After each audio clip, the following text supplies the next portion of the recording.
desire is to bless your holy name.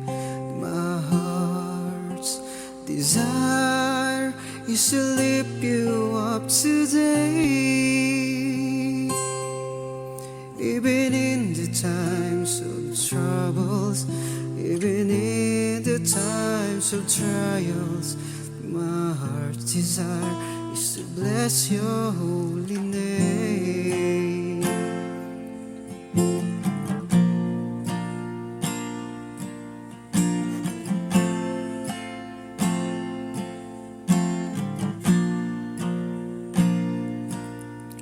My heart desire is to bless your holy name. My heart desire is to lift you up today.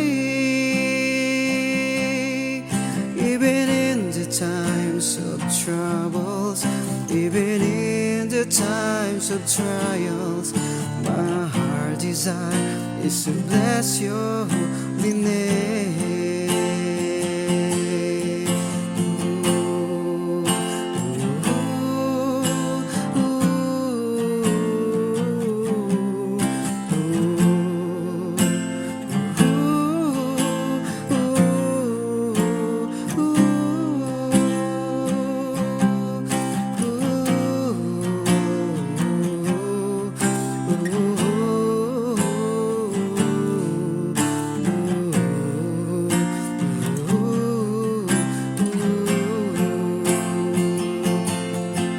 Ang nais ko'y purihin ka, Jesus.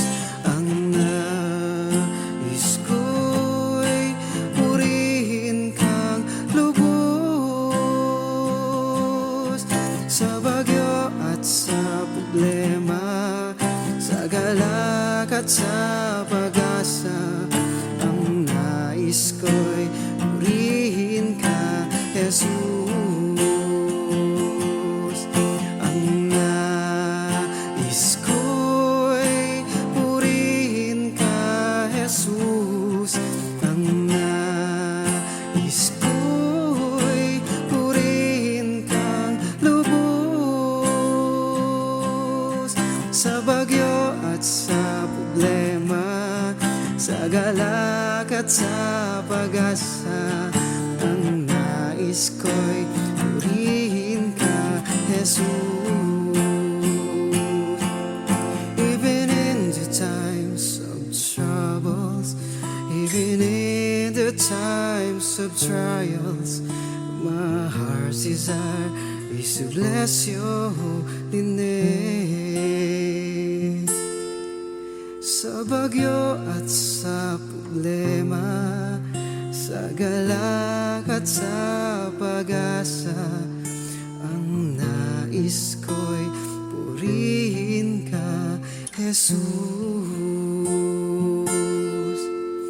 Higit pa sa lahat ng bagay, higit pa sa aking buhay, ang nais ko'y purihin ka, Jesus.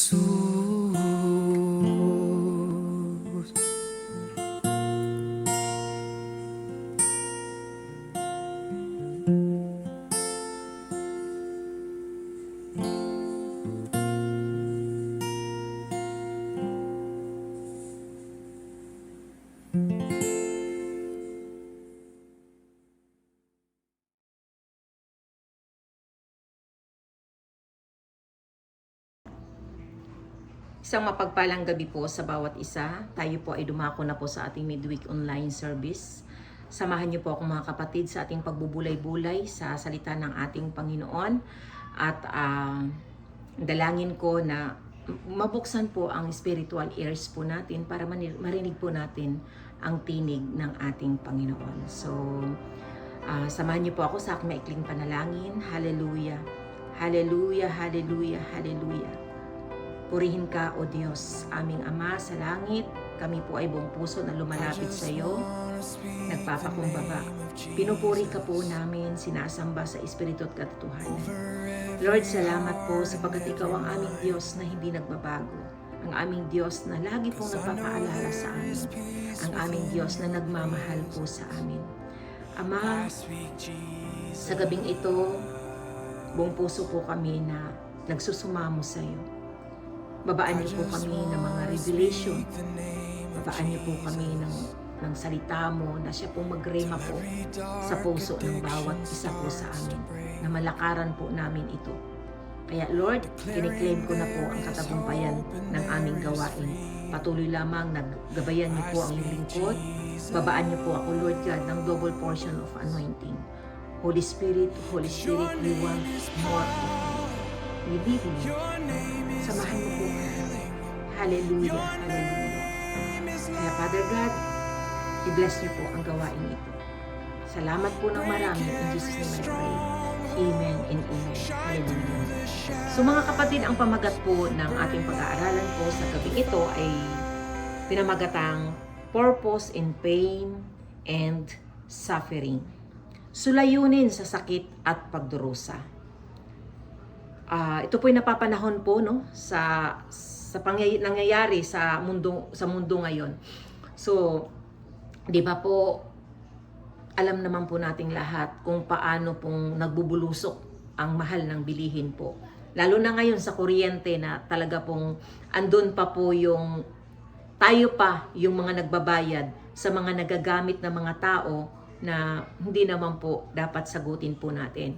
Lalo na po sa mga yung loss na nagamit po na ginamit pong kuryente, no? So bilang po tao, minsan nagtatanong po tayo na bakit ganon? Pero dahil po tayo ay mananampalataya at nakakaunawa po tayo sa ating Panginoon, mas pinipili po natin na umunawa, mas pinipili po natin na ipasa Diyos at sabihin natin God will provide. So amen po ba? So may mga sakit at suffering na nararanasan po. Hindi lamang po sakit physically at hindi lamang po suffering financially, kung hindi po sakit po ng emotion at sakit po ng spiritual, suffering spiritually. Amen. Hallelujah. So minsan o kadalasan, hindi po natin maunawaan na bakit may mga bagay o pangyayari sa buhay natin na dumaranas tayo ng sobrang sakit at pagdurusa. May mga time na gusto na nating sumuko. Amen? Ako kasi sa akin po, dati po, nangyayari po yan, na gusto ko nang sumuko, mas gusto ko na lang piliin na wag nang lumaban sa buhay. Pero mula nung nakilala ko ang Panginoon, doon ko po natutunan po ang lahat. Na ito pala ay mayroong layunin o purpose ang Panginoon kung bakit po tayo nakakaranas po ng ganitong uri ng sakit at pagdurusa. So sa aking pag-aaral po no, at sa experience ko na rin po, sobra pong nakakamangha kung yung pagdurusa nito, yung mga sakit na dinaranas po natin, kung lalaban po tayo spiritually na talagang kasama po natin ang ating Panginoon, ay masasabi mo talagang, thank you Lord. Salamat kasi meron akong Ama sa langit na tagapagligtas. Salamat kasi lagi siyang naandyan. Amen? So ang sabi po doon sa teksto na aking nabasa, suffering is used to break pride. Amen. So yung suffering po pala, ito po ay makakapag-basag ng pride po ng tao. Increase dependency on God. Yung pagtitiwala mo ay umaangat. Pagtitiwala mo sa Diyos ay umaangat ng umaangat. Nagli-level up po ang pagtitiwala po natin sa ating Panginoon. Amen? And next sabi, and prepare believers for eternal glory. Amen. Hallelujah. So, turning temporary trials into spiritual maturity in comfort for others. Ayun. So, yung temporary po na ating pong nararanasang trials po, ay magkakaroon po tayo ng spiritual na maturity. Yung magiging matured po ang ating spiritual na pamumuhay. Kaya po tayo ay magagamit ng ating Panginoon para i-comfort naman ang ibang tao, ang ating mga kapatid na nakakaranas po ng mga ganitong uri ng problema. Amen. Hallelujah. Next, ang ating main verse po ay nasa Roma chapter 5 verse 3 to 5. Na ang sabi po rito, bukod dito, nagagalak tayo sa ating mga pagbabata sapagkat alam nating ito'y nagbubunga ng pagtsatsaga.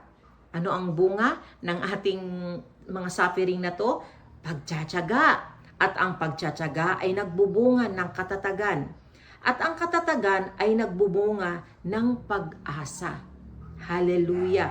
So yung pagtitiis, pagtsatsaga at pagiging matatag po natin ay nagbubunga po ng pag-asa.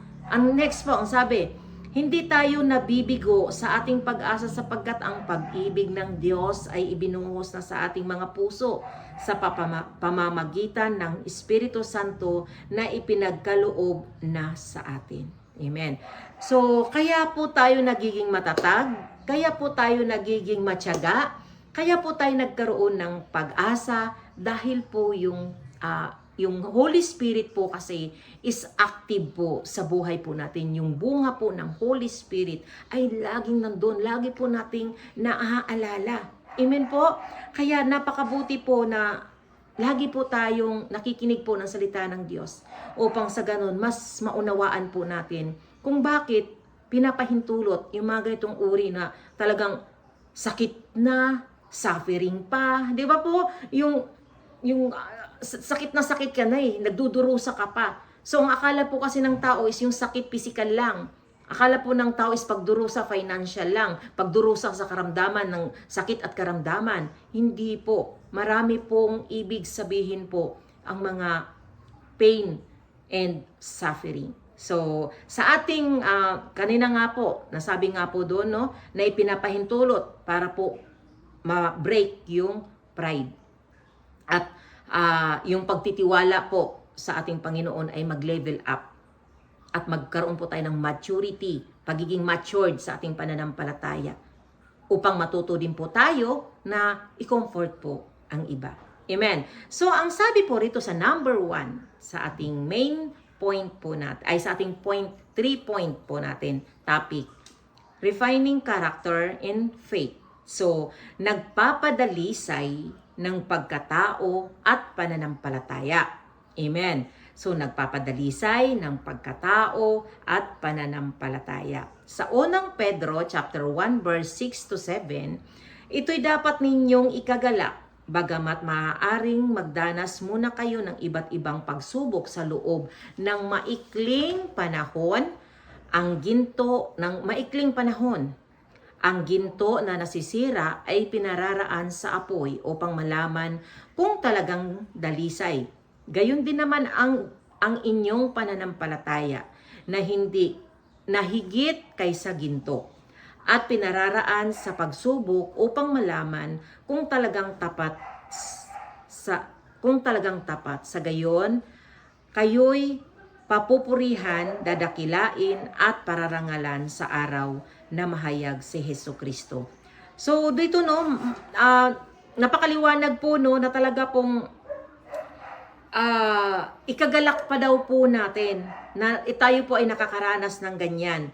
Yan po ay isang proseso din po ng ating pananampalataya, no? Sa maikling panahon lang naman po yan, mga kapatid. So, ang sabi nga po rito, kung paano nga daw ang ginto ay idinadarang po sa apoy para po malaman kung tunay na ginto ito. Ganon din daw po ang ating pananampalataya na talaga pong pinaparanas po tayo ng ating Panginoon ng mga kapighatian, mga sakit at pagdurusa upang sa ganon o yung mga pagsubok upang sa ganon makikita po kung talaga po bang tapat tayo sa ating pananampalataya, kung talaga pong tapat tayo na sumusunod sa ating Panginoon. Amen.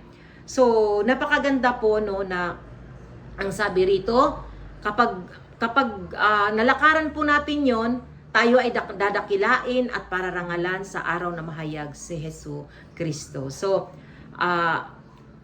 bibigyan tayo ng reward, no, sa ating mga sakripisyong ito.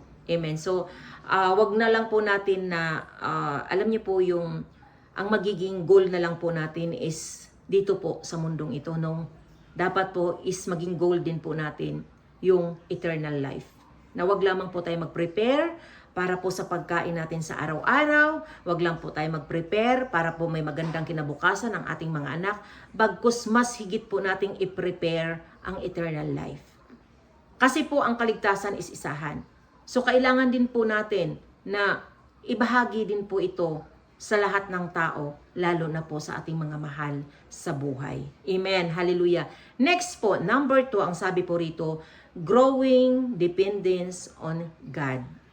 Lumalagong pag-asa sa Diyos. Amen. So, lumalago ka na ang pag-asa mo ay sa ating Panginoong Diyos lamang. Hindi po sa tao. Kasi baka mamaya lumalago ka kasi meron kang inspirasyon. O dahil sa taong ito kaya lumalago ako. No.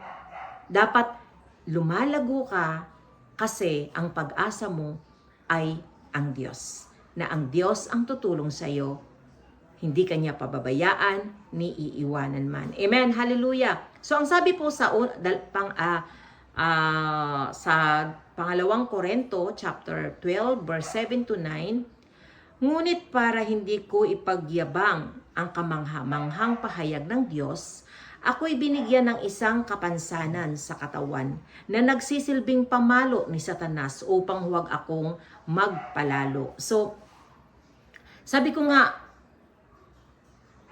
grabe, si Pablo po kasi salita dito na ang sabi dito ngunit, para hindi ko ipagyabang ang kamanghamanghang pahayag ng Diyos, ako'y binigyan ng isang kapansanan sa katawan na nagsisilbing pamalo ni Satanas upang huwag akong magpalalo. So bakit po tayo nakakaranas? So bakit ipinapahintulot na magkaroon po tayo ng sakit at pagdurusa? Kasi baka ito pa yung magiging way para po tayo ay maligaw ng landas na kapag hindi tayo, halimbawa na lamang wala ka ng pinagdadaanan, wala ka na pong sakit at karamdaman, wala ka na pong problema sa financial, wala ka pong problema sa relationship, ano man mga pagsubok, wala ka nang napagdaan ng ganyan, baka magyabang ka na kaya ko naman po pala lahat. So, parang glory to me na. So, di ba po? So, kaya ang nangyayari po dito, napakaliwanag ng sinabi po ni Pablo, para daw hindi niya ipagyabang. Kaya po, ipinahintulot ng ating Panginoon na magkaroon po siya ng kapansanan sa kanyang katawan. Amen? Hallelujah. Sabi po sa 8, 3 beses kong idinadalangin sa Panginoon na alisin ito, ngunit ganito ang kanyang sagot. Ang tulong ko'y sapat sa lahat ng pangangailangan mo. Lalong nahahayag ang aking kapangyarihan kung ikaw ay mahina. Amen.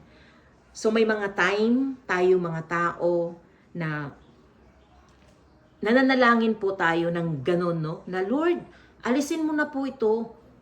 Kasi po Lord, nagiging hadlang Kasi po Lord, parang nakakahiya. Basta ba may mga ganun po tayo mga sitwasyon na alisin mo na Lord, sa buhay ko to Lord, alisin mo na to Lord. So ngayon ang sabi ng ating Panginoon, ang tulong ko'y sapat sa lahat ng pangangailangan mo. So sapat. Ang lahat ng ibinibigay ng Diyos sa buhay po natin is sapat po yan. So kung meron man po tayong mga prayer pa sa ating Panginoon na hindi pa po niya tinutugon, so maaari pong hindi pa po ito kalooban ng ating Panginoon. Basta lagi po nating tatandaan, sapat ang ibinibigay ng Diyos sa lahat po ng ating pangangailangan. God is all-knowing God. So nakikita na po ng Diyos yan kung ano po yung mas mahalaga po sa atin. Minsan kasi o kadalasan kasi kapag sobra-sobra na po ang meron tayo, halimbawa sobra na po yung ating pera. So kung ano-ano na po yung nabibili po natin na hindi naman po talaga needs. So, minsan naman kapag sobra-sobra naman po yung talino po natin, nagiging mayabang na po tayo. Na ina-underestimate na po natin ang kapwa po natin. So, kaya po si Lord hindi lahat ibinibigay sa tao upang sa ganun po hindi po makapagyabang. Kasi napakalinaw po ng sinabi niya, lalong nahahayag ang aking kapangyarihan kung ikaw ay mahina. Kasi once na mahina ka, hindi lahat meron ka, tatawag at tatawag ka sa Panginoon. At ang Diyos ang maglilid sa'yo. Ang Diyos ang magbibigay sa'yo ng nararapat para sa'yo. Para sa ating lahat. Amen po. Hallelujah. So, number 3 na po tayo. Ayun. Next pa po pala noon, di ba sabi doon, kapangyarihan kung ikaw ay mahina. Kaya't buong galak na ipagmamapuri ko ang aking kahinaan upang palakasin ako ng kapangyarihan ni Kristo. So di ba po, si Pablo po no, buong puso daw po niya, buong galak na ipagmamapuri ang kanyang kahinaan upang palakasin siya ng kapangyarihan ni Kristo. So, ganun din po tayo kapag meron po tayong kahinaan sa buhay po natin. Magalak po tayo kasi tatawag po tayo sa ating Panginoon. Amen? At magugulat po tayo sa galawan po ng Diyos sa buhay po natin. So number 3 na po tayo, producing obedience and humility. Nagbubunga ng pagsunod at pagpapakumbaba. Maaaring ang sakit at pagdurusa ay siyang naging susi o naging way para ang tao'y matutong sumunod at magpakumbaba. Ang sabi sa Awit chapter 119 verse 67, ang sariling dati-rati namumuhay ng baluktot, nang ako ay parusahan, salita mo ang sinunod. Amen.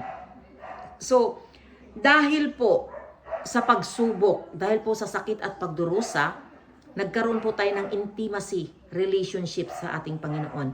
At yung paglapit po natin, mayroon po tayong grabe yung lalim na paglapit po natin sa ating Panginoon. Kaya yung naranasan po natin na sakit at pagdurusa na ito po ay nag-produce o nagbibigay po, nagbubunga po pala ito na matuto po tayong sumunod at magpakumbaba. Amen? Kasi totoo po ito. May mga time po tayo na matigas ang ulo natin, na ayaw po nating sumunod. Kasi feeling po natin, kaya na po natin.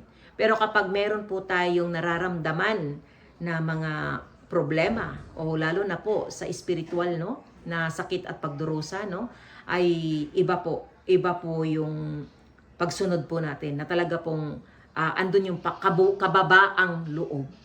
Na gusto mo na lang magpakumbaba kasi gusto mong makasunod sa kalooban ng ating Panginoon. Kaya nga po, napakaganda po doon sa awit 119, no? 67 na, ang sariling dati-rati na mumuhay ng baluktot, nang ako ay parusahan, salita mo ang sinunod. Di ba po?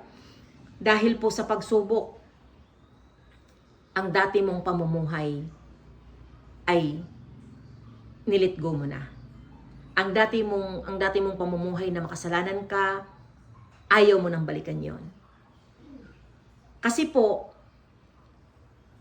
feeling po kasi natin, talaga pong nangyayari. Hindi lang po feeling po 'to. So talaga pong nangyayari. May mararanasan po talaga tayong parusa. Pagpitik sa buhay po natin, pagkalabit. Amen? Pero hindi tayo pababayaan ng Diyos. Lagi po natin siyang kasama. Kahit nakakaranas po tayo ng ganon, na pagpalo, pero lagi po siyang nandyan. Hindi niya po tayong hahayaan na bumagsak pa. So gusto lang ni Lord na matuto po tayo. Wala po siyang ibang nais kung hindi ang matuto po tayo. Kaya po napakaganda po yung magkaroon po ng bunga na tayo ay matutong sumunod at magpakumbaba. Kasi grabe po yung pride na yan. Kapag yung pride po ay nagtuloy-tuloy sa buhay po natin, wala pong mangyayari. Amen? So kapag ang pride po ay yung baluktot na ito na pamumuhay ay mawawala kapag nakaranas po tayo ng pagsubok. Ako, experience ko yan.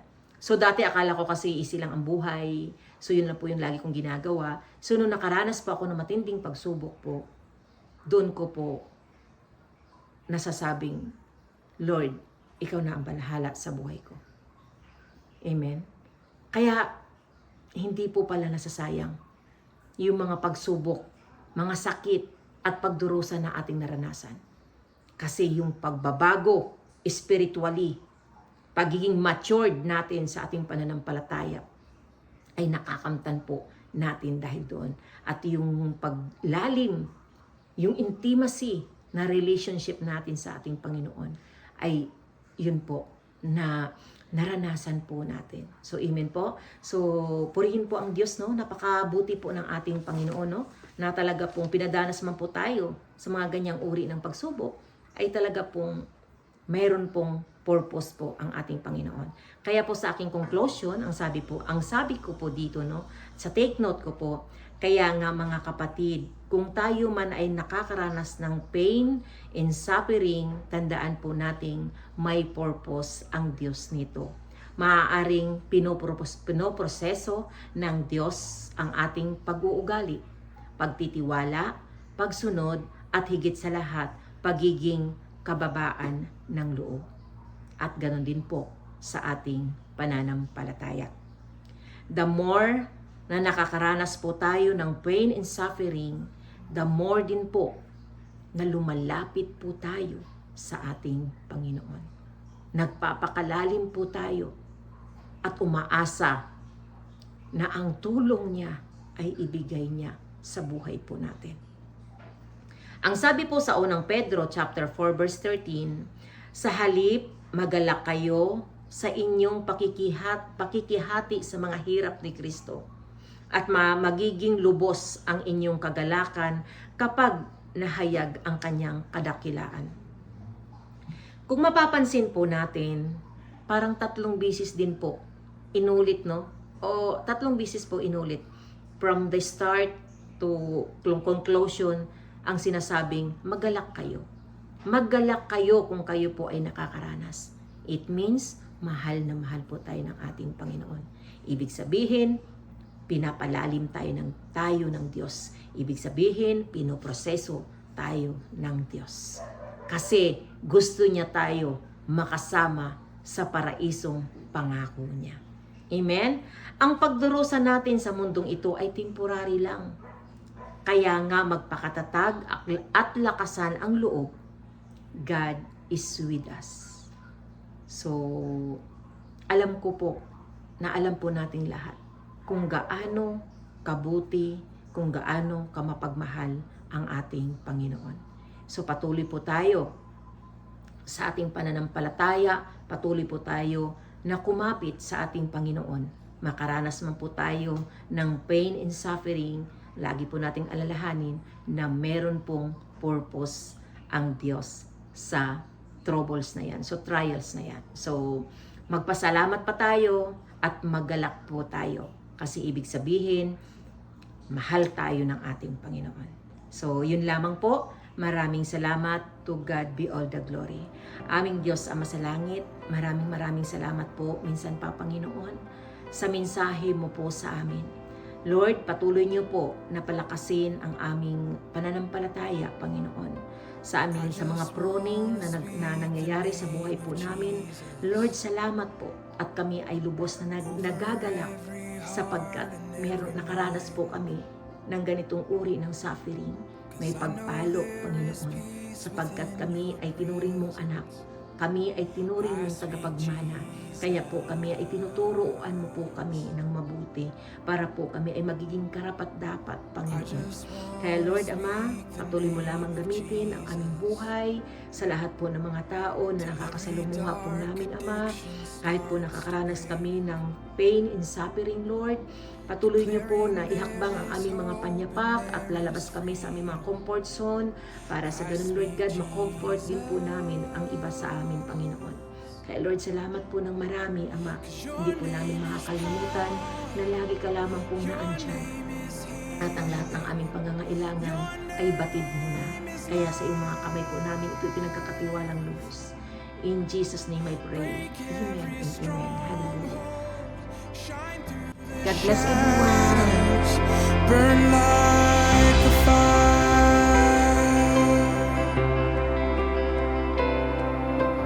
I just wanna speak the name of Jesus over fear and all anxiety. To every soul held captive by depression, I speak Jesus. Your name is power. Your name is healing. Your name is life. Break every stronghold. Shine through the shadows. Burn like a fire. Shout.